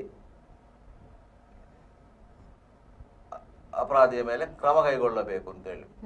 ಜುಡಿಷಿಯರಿ ಹೈಕೋರ್ಟಿಗೆಲ್ಲ ಮೇಯಲ್ ಕೋರ್ಟಿನ ಒಬ್ಬ ಮ್ಯಾಜಿಸ್ಟ್ರೇಟ್ರು ಅದೇ ಲೆಟರನ್ನು, ಜೈಲಿಂದ ಬರೆದಂತ ಒಬ್ಬ ಕೈದಿ ಬರೆದಂತ ಲೆಟರನ್ನು ಮುಂದಿಟ್ಟುಕೊಂಡು ಆ ಎನ್ಕೌಂಟರ್ ಅಲ್ಲಿ ಯಾರೆಲ್ಲ ಇನ್ವಾಲ್ವ್ ಆಗಿದ್ದಾರೆ ಅಷ್ಟೂ ಮಂದಿಯ ಮೇಲೆ ಕೇಸು ದಾಖಲಿಸಿಕೊಳ್ಳುವಂತೆ, ಅದನ್ನು PCR ಅಂತ ನಾವು ಹೇಳ್ತೇವೆ, PCR ದಾಖಲಿಸಿಕೊಳ್ಳುವಂತೆ ಆದೇಶ ಮಾಡಿದ್ರು. ಪ್ರೈವೇಟ್ ಕಂಪ್ಲೇಂಟ್ ರಿಜಿಸ್ಟರ್ ಆಯ್ತು, FIR ಆಯ್ತು. FIR ಆದಾಗ ಅವರನ್ನು ಅರೆಸ್ಟ್ ಮಾಡಿ ಅಂತ ಹೇಳಿದರು. ಕಮಿಷನರ್ ಆಫೀಸಿಗೆ ಮೆಸೇಜ್ ಬಂತು, ಇಷ್ಟು ಮಂದಿ ಅಧಿಕಾರಿಗಳನ್ನ ಅರೆಸ್ಟ್ ಮಾಡಲಿಕ್ಕೆ ಜಡ್ಜರು ಹೇಳಿದ್ದಾರೆ. ಕಮಿಷನರು ಕೈ ಬಿಟ್ಟರು, ಇಷ್ಟು ಮಂದಿಯನ್ನು ಕರೆಸಿ ಒಂದು ವ್ಯಾನಲ್ಲಿ ತುಂಬಿಸಿ ಕೋರ್ಟಿಗೆ ಕೊಂಡೋಗಿ ಪ್ರೊಡ್ಯೂಸ್ ಮಾಡಿ ಅಂತ ಹೇಳಿದರು. ಯಾರೋ ಒಬ್ರು ವಕೀಲರು, MT ನಾಣೆ ಅಂತ ಕಾಣ್ತದೆ ಮೋಸ್ಟ್ಲಿ, ಅವರು ಆ ಸಂದರ್ಭದಲ್ಲಿ ಮಧ್ಯ ಪ್ರವೇಶ ಮಾಡಿ ನಿಮಗೆ ಈ ಅಧಿಕಾರ ಇಲ್ಲ ಅಂತ ಹೇಳಿ ಅವರನ್ನು ಬಚಾವ್ ಮಾಡಿದ್ರು ಪೊಲೀಸ್ ಅಧಿಕಾರಿಗಳನ್ನ. ಮತ್ತೆ ಅದು ಹೈಕೋರ್ಟ್ ಅಲ್ಲಿ ಸ್ಕ್ವಾಶ್ ಆಯ್ತು ಅಂತ ಪ್ರಶ್ನೆ ಸಂತೋಷ್ ಹೆಗ್ಡೆ ಅವರು ಹೈಕೋರ್ಟ್ ಅಲ್ಲಿ ಮಾಡಿದ್ರು. ಇಂತಹ ಘಟನೆಗಳು ನಡೀಲಿಕ್ಕೆ ಸಾಧ್ಯ ಇದೆ. ಒಬ್ಬ ಕೈದಿ ಬರೆದ ಲೆಟರ್ಗೆ ಆ ರೀತಿಯ ಸಪೋರ್ಟ್ ನ್ಯಾಯಾಲಯದಲ್ಲಿ ಸಿಗ್ತದಂತ ಆದರೆ ಒಬ್ಬ ಸಾರ್ವಜನಿಕರು ಬರೆದ ಲೆಟರ್ಗೆ ಸಿಕ್ಕುದಿಲ್ಲ, ಸಿಕ್ಕೇ ಸಿಗ್ತದೆ. ಕಾನೂನಲ್ಲಿ ಅವಕಾಶ ಇದೆ, ಕೊಡ್ಲೇಬೇಕು. ಒಬ್ಬ ಲೆಟರ್ ಬರೆದಿದ್ರೆ ಅಂದ್ರೆ ಆ ಲೆಟರ್ನ ಮೇಲೆ ತನಿಖೆ ಆಗಬೇಕು. ಇಂತಹ ಸಮಸ್ಯೆಯನ್ನು ಈ ಸ್ಪೆಷಲ್ ಆಕ್ಷನ್ ಫೋರ್ಸ್ ಎದುರಿಸಬೇಕಾಗುತ್ತೆ. ಅದರಿಂದಾಗಿ ಯಾವ ಉದ್ದೇಶಕ್ಕಾಗಿ ನೀವು ಅದನ್ನು ಮಾಡಿದ್ದೀರಾ ಆ ಉದ್ದೇಶ ಒಳ್ಳೆಯದೇ. ಅಂದ್ರೆ ಇವಾಗ ಅಗತ್ಯ ಇದ್ರೆ ರಾಜ್ಯದೆಲ್ಲೆಡೆ ಕೂಡ ವಿಸ್ತರಿಸ್ತೇವೆ ಅಂತ ಮೊನ್ನೆ ಗೃಹ ಸಚಿವ ಅಲ್ಲ, ಇವರು ಸುರಿಗೆ ಇದನ್ನು ಫೌಂಡೇಶನ್ ಗಟ್ಟಿ ಮಾಡ್ಕೊಳ್ಳಿ. ನೀವು ಯಾವುದೇ ಒಂದು ಕಟ್ಟಡ ಕಟ್ಟಬೇಕಾದ್ರೂ ನೀವು ಫೌಂಡೇಶನ್ ಗಟ್ಟಿ ಮಾಡಬೇಕು. ಇದು ಫೌಂಡೇಶನ್ ಜಾಲಾಗಿದೆ, ಇದು ಯಾವಾಗ ಬಿದ್ದು ಹೋಗ್ತದಂತ ಇಲ್ಲ. ಈಗ ಪ್ರಸ್ತುತ ಪರಿಸ್ಥಿತಿಯಲ್ಲಿ ಇನ್ನೊಂದು ತಿಂಗಳು ಹೋದ ಕೂಡಲೇ ಜನರಲ್ ಟ್ರಾನ್ಸ್ಫರ್ಗೆ ಟೈಮ್ ಆಯ್ತು. ಇದರಲ್ಲಿರುವ ಅಧಿಕಾರಿಗಳೆಲ್ಲ ಎಲ್ಲಿ ಪೊಲೀಸ್ ಸ್ಟೇಷನ್ ಅಲ್ಲಿ ಜಾಗ ಉಂಟಂತ ಹುಡ್ಕೊಂಡು ಹೋಗ್ತಾರೆ. ಮತ್ತೆ ಇದರಲ್ಲಿ ಇರೋದು ಖಾಲಿ ಸಿಬ್ಬಂದಿಗಳು ಮಾತ್ರ. ಅವರು ಸಹ ಸ್ವಾಮಿ ನಾವು ಒಂದು 5 ವರ್ಷದಿಂದ ಇಲ್ಲಿ ಕೆಲಸ ಮಾಡಿದ್ದೇವೆ, ನಾವು ನಮ್ಮ ಮಾತ್ರ ಇಲಾಖೆಗೆ ಹೋಗ್ತೇವೆ ಅಂತ ಹೇಳ್ತಾರೆ. ಎಲ್ಲರೂ KSRP ಇಂದ ಬಂದವರು ಮೋಸ್ಟ್ಲಿ. ನಾವು ಪುನಃ KSRPಗೆ ಹೋಗ್ತೇವೆ ಅಂತ ಹೇಳ್ತಾರೆ. ಯಾಕಂತ ಹೇಳಿದ್ರೆ ಅವರು ಕಾಡಲ್ಲಿ ಒಂದು 5 ವರ್ಷದಿಂದ ಅಲ್ದಾಡ್ತಾ ಇದ್ದಾರೆ. ಅವ್ರು ಹೇಳ್ತಾರೆ ನಾವು ನಮ್ಮ ಮಾತ್ರ ಇಲಾಖೆಗೆ ಹೋಗ್ತೇವೆ ಅಂತ ಹೇಳಿ. ಆದ್ರಿಂದಾಗಿ ಮತ್ತೆ ಇದಕ್ಕೆ ಸಿಬ್ಬಂದಿ ಕೊರತೆಯಾಗಿ, ಅಧಿಕಾರಿಗಳ ಕೊರತೆಯಾಗಿ ಮತ್ತೆ ಇದು ಸೊರಗಿ ಹೋದಂತ ಆಕ್ಷನ್ ಫೋರ್ಸ್ ಆಗ್ತದೆ. ಸ್ಪೆಷಲ್ ಹೋಗಿ ಸ್ಪೆಷಲ್ ಹೋಗ್ತದೆ ಇದು. ಎಸ್ ಎ ಎನ್ನುವುದು ಸ್ಪೆಷಲ್ ಅಂತ ಏನಿದೆ ಅದು ಮತ್ತೆ ಸೊರಗಿ ಹೋದಂತ ಆಕ್ಷನ್ ಫೋರ್ಸ್ ಆಗುತ್ತೆ. ಅಂದ್ರೆ ಇವಾಗ ಏನು ಇಲ್ಲಿಯ ಖಡಕ್ ಅಧಿಕಾರಿ ಕಮಿಷನರ್ ಅವರೇ ಏನು ಇದರದ್ದು ನೇತೃತ್ವ ವಹಿಸಿದಾರಲ್ಲ ನೋಡಿ, ಯಾವ ಅಧಿಕಾರಿಯೂ ಇರ್ಲಿ, ಅವರು ಖಡಕ್ ಇರ್ಲಿ ಇಲ್ಲ ಇದ್ರೆ ಮೈಲ್ಡ್ ಇರ್ಲಿ, ಅಧಿಕಾರಿ ಅಧಿಕಾರಿ. ಅವರವರ ಮೂಗಿನ ನೇರಕ್ಕೆ ಯಾವುದೇ ಕಾರ್ಯಾಚರಣೆ ನಡೆಸಲಿಕ್ಕೆ ಸಾಧ್ಯ ಆಗುವುದಿಲ್ಲ. ಇದೇ ಸುಧೀರ್ ಕುಮಾರ್ ರೆಡ್ಡಿ ಅವರು ದಕ್ಷಿಣ ಕನ್ನಡ ಜಿಲ್ಲಾ SP ಆಗಿದ್ದಾಗ ಬಂಟ್ವಾಳದಲ್ಲಿ ಶರತ್ ಮಡಿವಾಳನ ಹತ್ಯೆ ಆದದ್ದು.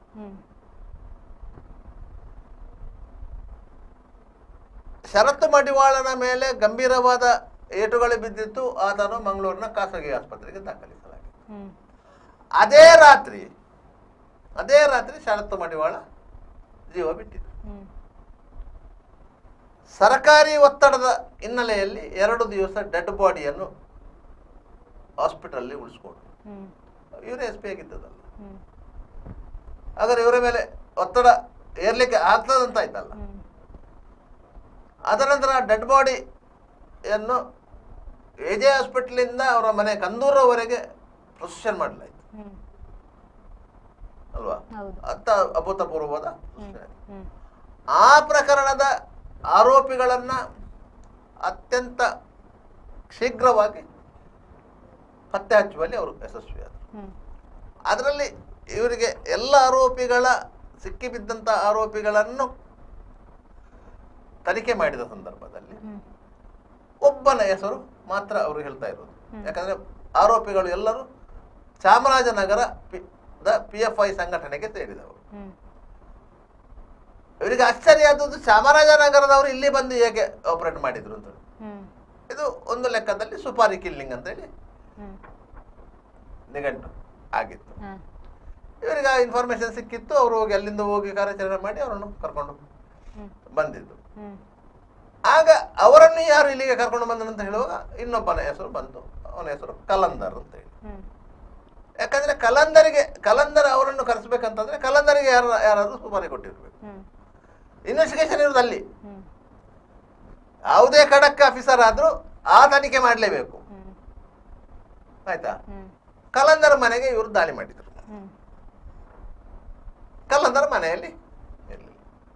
ಮರುದಿನ ಸ್ಥಳೀಯ ಪತ್ರಿಕೆಯೊಂದರಲ್ಲಿ ಒಂದು ಫೋಟೋ ಬಂತು, ಮತ್ತೊಂದು ನ್ಯೂಸ್ ಬಂತು. ಧರ್ಮಗ್ರಂಥಕ್ಕೆ ಅವಹೇಳನ ಮಾಡಿದ್ದಾರೆ ಅಂತ ಹೇಳಿ. ಮನೆಯಲ್ಲಿ ಧರ್ಮಗ್ರಂಥ ಇತ್ತು. ಪೊಲೀಸರು ಬೂಟು ಕಾಲಲ್ಲಿ ಮನೆಯೊಳಗೆ ನುಗ್ಗಿದರೆ ಧರ್ಮಗ್ರಂಥರಿಗೆಲ್ಲ ಅವಹೇಳನ ಮಾಡಿದ್ದಾರೆ. ಅದು ದೊಡ್ಡ ಇಶ್ಯೂ ಆಗ್ತಾ ಇತ್ತು. ಶರತ್ ಮಡಿವಾಳನ ಕೊಲೆಗಿಂತಲೂ ಅದು ದೊಡ್ಡ ಇಶ್ಯೂ ಆಗುತ್ತಿತ್ತು. ಅದು ಯಾಕಂದ್ರೆ ಅದು ಧಾರ್ಮಿಕ ನಂಬಿಕೆ. ಧರ್ಮಗ್ರಂಥರಿಗೆ ಪೊಲೀಸರು ಅವಹೇಳನ ಮಾಡಿದ್ದಾರೆ ಅಂದ್ರೆ ಅದು ಧಾರ್ಮಿಕ ನಂಬಿಕೆ. ಆದರೆ ಮುಂಜಾಗ್ರತಾ ಕ್ರಮವಾಗಿ SP ಅವರು ಏನು ಮಾಡಿದ್ರು ಅಂತ ಹೇಳಿದ್ರೆ, ಅಲ್ಲಿ ದಾಳಿ ಮಾಡಿದಂತಹ ಅಧಿಕಾರಿಗಳು ಹೋಗುವಾಗಲೇ ವಿಡಿಯೋ ರೆಕಾರ್ಡಿಂಗ್ ಮಾಡ್ಕೊಂಡು ಹೋಗಿದ್ರು. ಮಧ್ಯರಾತ್ರಿಯ ವೇಳೆಗೆ ದಾಳಿ ಮಾಡಿರುವಂಥದ್ದು. ಇವರ ಹತ್ರ ನೀಟಾಗಿ ಅವರು ಏನೆಲ್ಲ ಮಾಡಿದ್ದಾರೆ ಅನ್ನೋದರ ವಿಡಿಯೋ ರೆಕಾರ್ಡಿಂಗ್. ಅವರು ಅದನ್ನು ಧರ್ಮಗ್ರಂಥವನ್ನು ಮೇಲಿಂದ ತೆಗೆದು ಕೆಳಗೆ ಇಟ್ಟು ಅದರ ಫೋಟೋ ಎಲ್ಲ ತೆಗೆದಿದ್ರು. ಇವರು ಅದರ ಬಗ್ಗೆ ಇನ್ನೊಂದು ಪ್ರಕರಣ ದಾಖಲಿಸಿಕೊಂಡು ಅದರ ವರದಿಗಾರರನ್ನು ಅರೆಸ್ಟ್ ಮಾಡಿದ್ರು.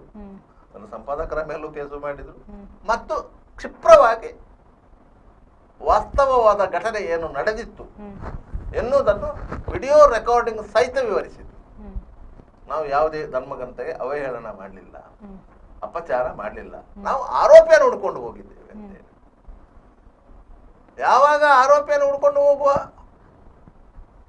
ಪ್ರಯತ್ನಗಳು ತೀವ್ರ ಆಯ್ತಾ, ಸುಧೀರ್ ಕುಮಾರ್ ರೆಡ್ಡಿ ಅವರನ್ನು ಟ್ರಾನ್ಸ್ಫರ್ ಮಾಡಿದ್ರು. ಅದರ ನಂತರ 2 ತಿಂಗಳ ನಂತರ ಆರೋಪಿ ಸಿಕ್ಕಿದೆ ಪೊಲೀಸರ ಕೈಗೆ. ಹಾಗೆ ಆಗ ಇವರೇ ಇದ್ದದಲ್ಲ.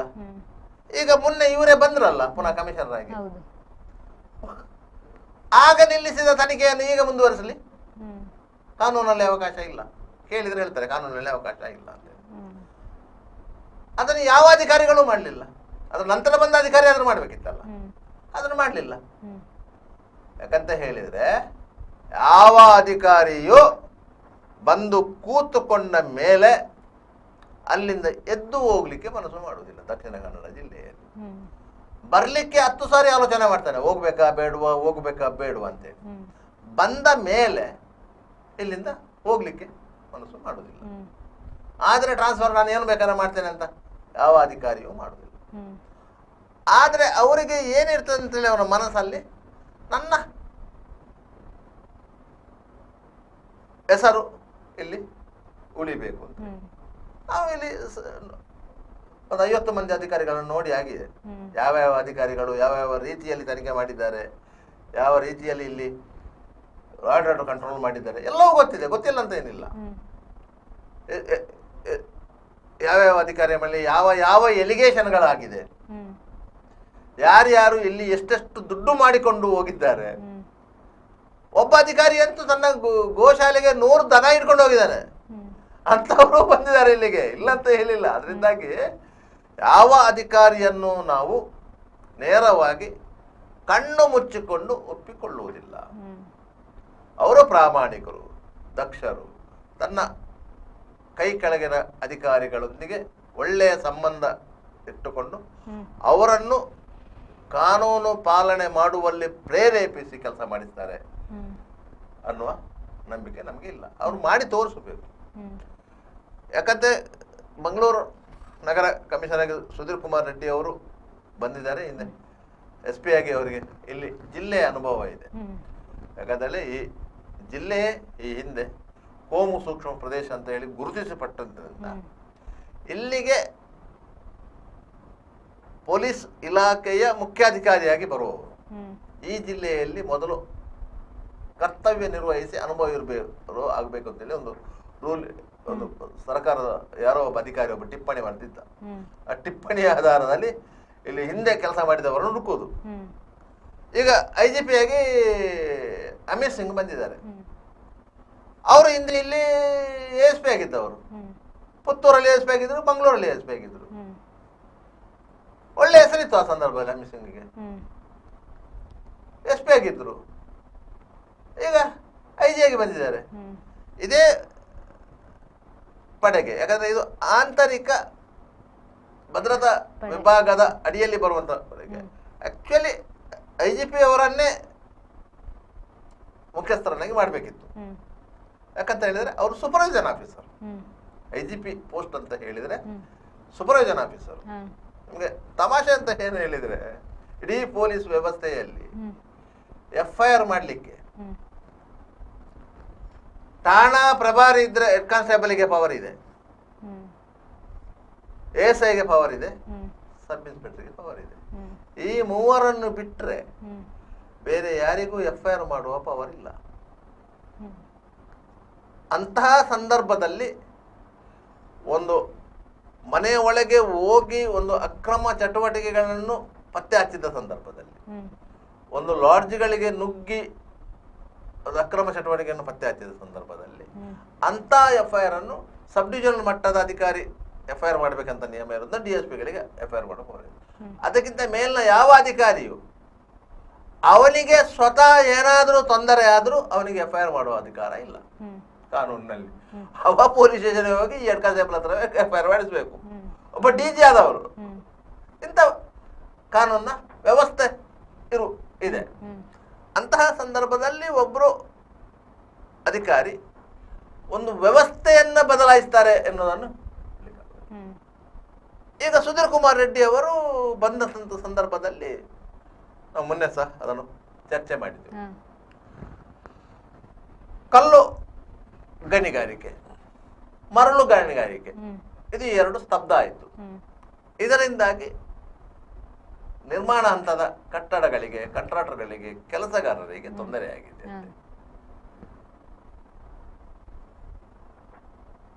ಇದು ಅವರ ದಕ್ಷತೆಯನ್ನು ತೋರಿಸುವುದಿಲ್ಲ. ಇದು ಅವರ ದಕ್ಷತೆಯನ್ನು ತೋರಿಸುವುದಿಲ್ಲ. ಆ ವ್ಯವಹಾರ ಕಳವು ಮಾರ್ಗದಲ್ಲಿ ನಡೆಯುತ್ತಿತ್ತು ಎನ್ನುವುದು ಗೊತ್ತಿರುವಂತಹ ಸತ್ಯ. ಕಲ್ಲು ಗಣಿಗಾರಿಕೆ ಆಗೋದು, ಮರಳು ಗಣಿಗಾರಿಕೆ ಆಗೋದು, ಎರಡು ಕಾನೂನು ಬಾಹಿರವಾಗಿ ನಡೀತಿರುವಂತ ವ್ಯವಹಾರ, ಪರ್ಮಿಟ್ ಇಲ್ಲದೆ ನಡೆಯುವಂಥದ್ದು.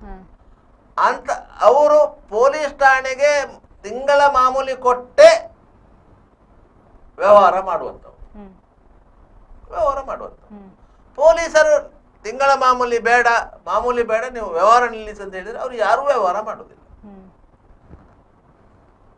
ಅವರು ಎಲ್ಲಿಗೆ ತಂದು ಹಾಕ್ತಾ ಇದ್ದಾರೆ ಇವರಿಗೆ ಆ ವಿಚಾರ ಗೊತ್ತ. ಅವ್ರು ತಂದು ಹಾಕ್ತಾ ಇದ್ದಾರೆ, ಇವರು ಅವ್ರಿಗೆ ಪೇಮೆಂಟ್ ಮಾಡ್ತಾ ಇದ್ರು. ಹ್ಮ್ ಅವರು ಕಳ್ತನ ಮಾಡಿಕೊಂಡು ಬರ್ತಾರೆ, ಲೀಗಲಿ ಇಟ್ಕೊಂಡು ಬರ್ತಾರೆ ಅಂತ ಇವ್ರಿಗೆ ಗೊತ್ತಿರೋದು. ಯಾವಾಗ ಪೊಲೀಸರು ಮಾಮೂಲು ತಗೊಳ್ಳೋದನ್ನು ಬಿಟ್ಟರು, ನಿಲ್ಲಿಸಿದ್ರು, ಅವರು ವ್ಯವಹಾರ ನಿಲ್ಲಿಸಿದ್ರು. ಯಾಕಂದ್ರೆ ಪೊಲೀಸರಿಗೆ ಎಲ್ಲ ವಿಚಾರ ಗೊತ್ತಿತ್ತು. ಎಲ್ಲಿಂದ ಮರಳು ತೆಗಿತಾರೆ, ಎಲ್ಲಿಂದ ಕೊಂಡೋಗ್ತಾರೆ, ಯಾವ ಲಾರಿ, ಅದರ ರಿಜಿಸ್ಟ್ರೇಷನ್ ನಂಬರ್ ಎಷ್ಟು ನೋಡಿ, ಯಾವ ಲಾರಿ ಏನು ಬೇಕಾದ್ರೆ ನೋಡಿ, ಅದರ ಮೂಲ ದಾಖಲೆಗಳನ್ನು ಸರಿಯಾಗಿ ತನಿಖೆ ಮಾಡಿದರೆ ಬಹುತೇಕ ಲಾರಿಗಳು ಆ ವ್ಯವಹಾರದಲ್ಲಿ ಇರುವಂತದ್ದು ಕಳವು ಆದ ಲಾರಿಗಳು. ಪೊಲೀಸರು ಅದನ್ನು ತನಿಖೆ ಮಾಡೋದಿಲ್ಲ.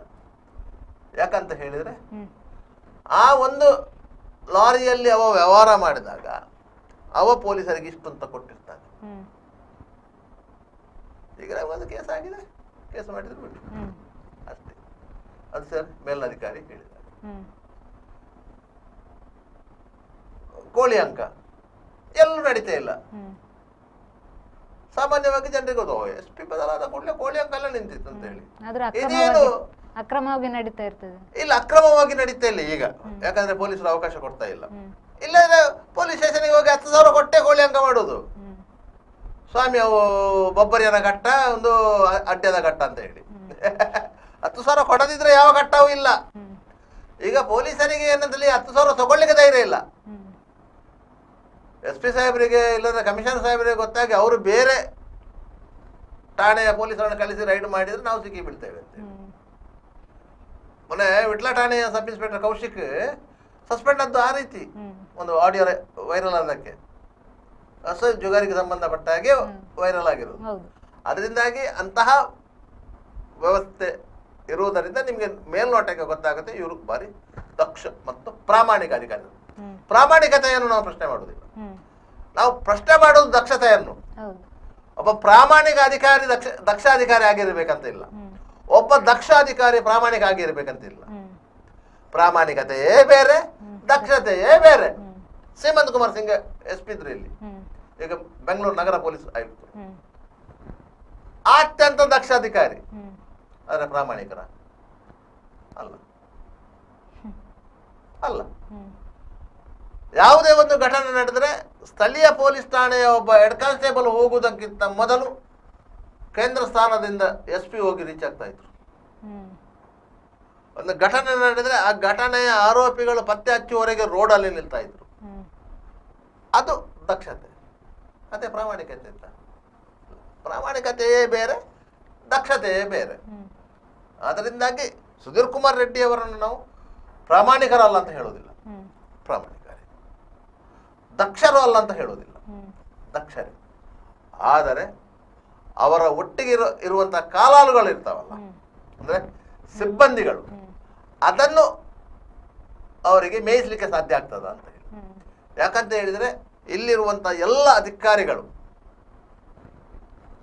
ಸರ್ಕಾರಿ ಮಟ್ಟದಲ್ಲಿ ಪ್ರಭಾವ ಬಳಸಿಯೇ ಬಂದವರು. ಒಂದ ಪೊಲಿಟಿಕಲ್ ಪ್ರಭಾವ, ಇಲ್ಲದ್ರೆ ದುಡ್ಡಿನ ಪ್ರಭಾವ, ಎರಡು ಪ್ರಭಾವ ಬಳಸಿಕೊಂಡೆ ಬಂದು ಕೂತವರು. ಯಾಕಂತ ಹೇಳಿದ್ರೆ ನಾವು 10 ಲಕ್ಷ ಕೊಟ್ಟು ಬಂದಿದ್ದೇವೆ, ಇಲ್ಲಿಂದ 50 ಲಕ್ಷ ಮಾಡಿಕೊಂಡು ಹೋಗ್ತೇವೆ ಎನ್ನುವಂತ ಪ್ರತಿಜ್ಞೆ ಮಾಡಿ, ವಿಶ್ವ ಪ್ರತಿಜ್ಞೆ ಮಾಡಿ ಬಂದು ಕೂತವರು ಇರುವುದು. ಅಂತವರನ್ನು ಇವರು ಸರಿದಾರಿಗೆ ತರಲಿಕ್ಕೆ ಸಾಧ್ಯ ಆಗ್ತದ? ಇದು ಪ್ರಶ್ನೆ ಇರುವಂಥದ್ದು. ಅದರಿಂದಾಗಿ ಈಗ ಸ್ಪೆಷಲ್ ಆಕ್ಷನ್ ಫೋರ್ಸ್ ಏನಿದೆ, ಇದು ನಾವು ಮೊದಲೇ ಹೇಳಿದಾಗೆ ಇದಕ್ಕೆ ಅಲ್ಲೂ ಇಲ್ಲ, ವಿಷವೂ ಇಲ್ಲ. ಜನರು ಈ ಬಗ್ಗೆ ಹೆದರುವಂತ ಅವಶ್ಯಕತೆಯೂ ಇಲ್ಲ. ಯಾಕಂತ ಹೇಳಿದ್ರೆ ಈ ಹಿಂದೆ SAF ನೋಡಿದ್ದೇವೆ, ನಾವು RAF ನೋಡಿದ್ದೇವೆ, CAR ನೋಡಿದ್ದೇವೆ, DR ನೋಡಿದ್ದೇವೆ, KSRP ನೋಡಿದ್ದೇವೆ. ಇದೆಲ್ಲ ಸ್ಟ್ರೈಕಿಂಗ್ ಫೋರ್ಸ್ಗಳು ಹೊರತು ಇದು ತನಿಖಾ ತಂಡಗಳಲ್ಲ. ತನಿಖಾ ತಂಡಗಳು ಇವರೇ, ಯಾರು ಪೊಲೀಸರು,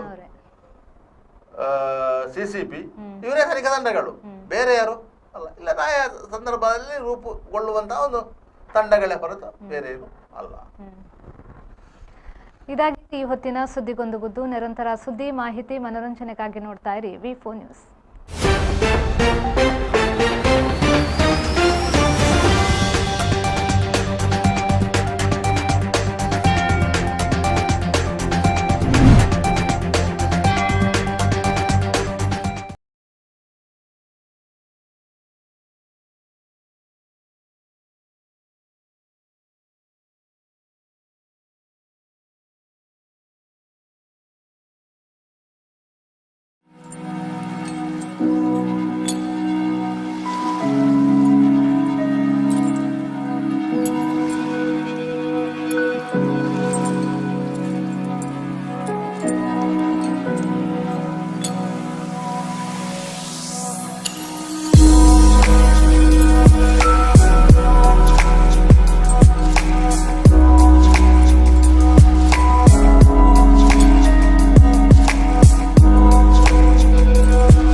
Park with ease at Ajanta Business Center with security access and convenience at your fingertips.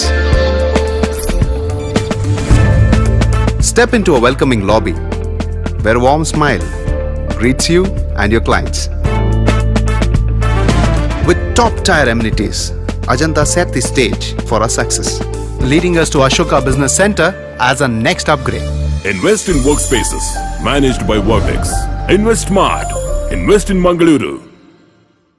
The Father Mullah Charitable Institutions, the most modern linear accelerator, only one of its kind in this region for specific burning of cancer cells. We have all precision equipments and instruments for both invasive and non-invasive surgical procedures and diagnosis, ultrasonic color Doppler, CT scan and MRI machines. The operation theatres are equipped with contemporary equipments, high-tech intensive care units, neo and postnatal units, burns unit, cath lab and cardiothoracic units are fully equipped.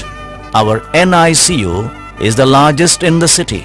The blood bank and cell separator and casualty are 24-hour services. The Father Mullah Charitable Institutions. Ideal ice cream, milky way to your heart.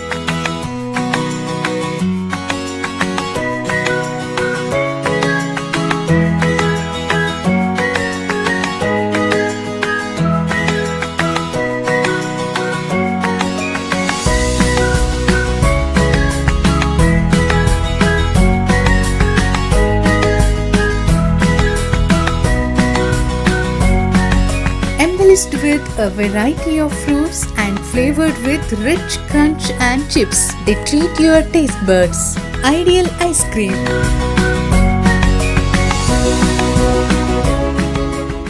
B. Devdas Ganpati Pai Enterprises. All kinds of quality and attractive material available at one place. Biggest showroom in Mangalore city. Admired by public at large. The showroom of your choice. B. Devdas Ganpati Pai Enterprises near New Chitra Talkies, Mangalore. AJ Hospital and Research Center is a leading advanced tertiary healthcare center of India, serving the coastal citizens and spreading good health across the sea line. AJ Hospital and Research Center is a specialized Medicare center providing service to more than 30 major medical disciplines, embracing new technologies to offer high-level healthcare that matches the best in the country. Our technical and medical expertise include foremost services in cadaveric organ retrieval, drug-eluting stent placement, pediatric lab nephrectomy, ambulance services, dermatology, ENT, nephrology and many more. AJ Hospital and Research Center, Kuntikana, Mangaluru. Call 222 5533. Vasudeva Stores, store for your inner needs. Visit us to find trendy innerwear from major brands.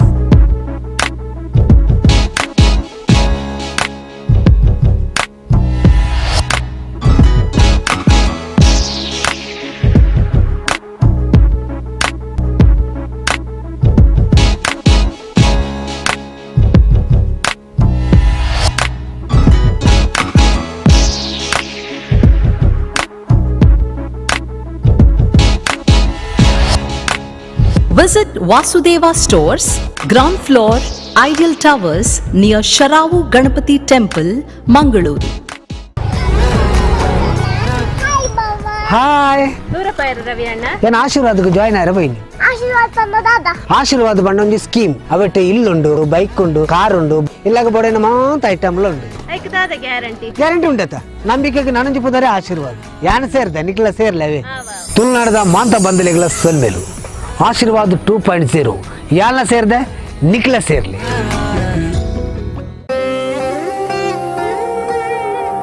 ಆಹಾ, shining ಆದ್ರೆ ಏನೋ missing.